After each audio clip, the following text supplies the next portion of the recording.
Pete Hegseth, Donald Trump's nominee to be the new Secretary of Defense, has been bombarded with negative story after negative story this week.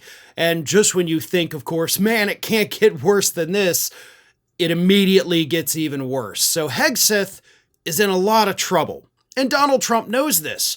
So, according to new reports, Donald Trump is coming up with a backup plan because he doesn't think that Hegseth is even going to make it to a confirmation hearing.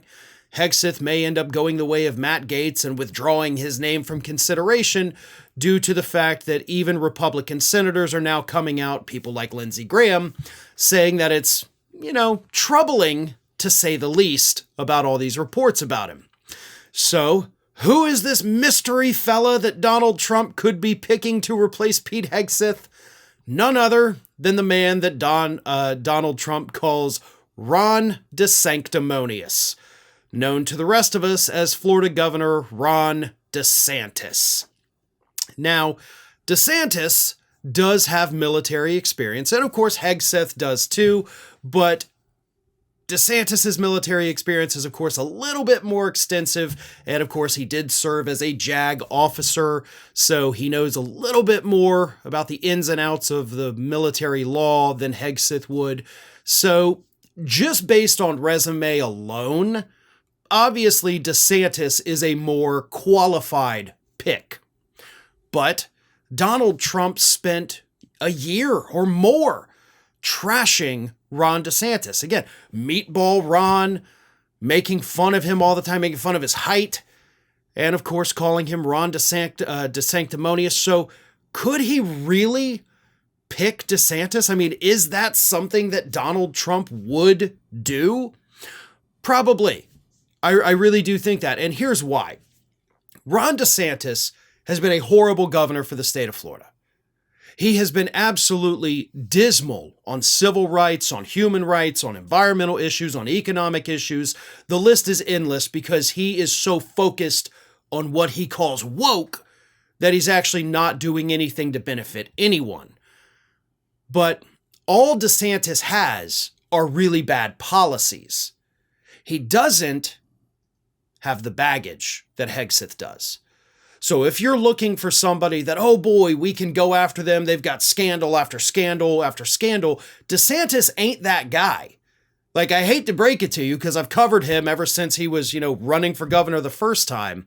He's a horrible person with horrible policies, but scandals really not, anything that's going to hurt him.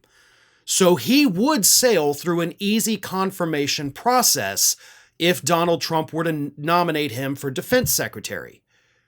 There's no doubt about that. DeSantis would get in. And he would do what Donald Trump and what Pete Hegseth would do, and that is, of course, go after the so-called woke in the military, because they've been whining about that for years, even though it's not necessarily a thing. But DeSantis launched his war on woke down here in Florida, which then spread across red states across the country, and that is what Donald Trump wants for the military, so it does seem likely that DeSantis would be an obvious choice here. There's also rumors that he could be picking Republican Senator Joni Ernst. I think DeSantis is probably higher on the list for Donald, but maybe their past feuding could make that not happen. I don't know. Here's what I do know. This opens up a whole new can of worms, right? Because suddenly, if Donald Trump does make this decision, Florida doesn't have a governor. So we got to have a special election. And can you think of any Republicans in the state of Florida suddenly without a job that may be wanting a new one? Perhaps Republicans that have already hinted that they may be running for a new office? That's right, folks. Matt Gaetz. Matt Gaetz has hinted since he resigned from Congress that maybe he'll run for governor of the state. Matt Gaetz is very close to Donald Trump. Obviously, he was his pick to lead the Department of Justice as Attorney General. So Gaetz is still in Trump's ear.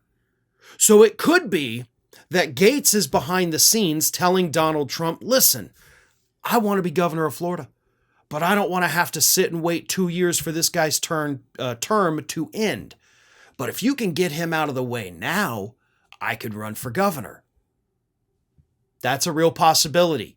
I would not put it past Matt Gaetz to be suggesting that to Donald Trump behind the scenes. Take DeSantis out of the picture because we know that DeSantis still has presidential ambitions. And that leads me to another point that I've brought up many times. 2024 was really Ron DeSantis' one shot to run for president. Because by the time 2028 rolls around, DeSantis will have been out of office for 2 years. He will have been forgotten. But if he becomes Secretary of Defense, he's in the public spotlight for another 4 years with some executive position under his belt. That sets him up to run for president in 2028, essentially as an incumbent. So there's a big danger there in the 2028 election, but it does help Ron DeSantis. So there's a lot of things happening here, folks. DeSantis would be horrible. Don't get me wrong. But if I were a Republican strategist looking to control the state of Florida, to control the 2028 election, DeSantis is the guy, right? Because you get him out of Florida, you put him in the public spotlight for 4 more years, you train him, you give him, Pentagon experience. That's going to play well with voters in 2028. Meanwhile, you know that Florida is not going to elect a Democrat right now. So you open the door for a new, fresh Republican face to come in and then carry the state for the next 10 years. It's an easy gamble, right? Like, it's going to pay off for Republicans. So if I am a Republican strategist, if I am looking at this objectively, trying to help Donald Trump, help Republicans in 2028, and help hold the state of Florida for another 10 years, Ron DeSantis is the guy to pick. Again, don't get me wrong. 'Twould be horrible for the United States, would be horrible for the military. But for Republicans, strategically, that would be the first smart move that Donald Trump has ever made. Did you know that you might be missing out on wonderful content from me? I mean, you're here already because clearly you like what you see. So if you're not already, please do subscribe to the channel. Make sure you like the video, share them with your friends and family, but also follow me across the rest of the social media world. And it's not that hard to do.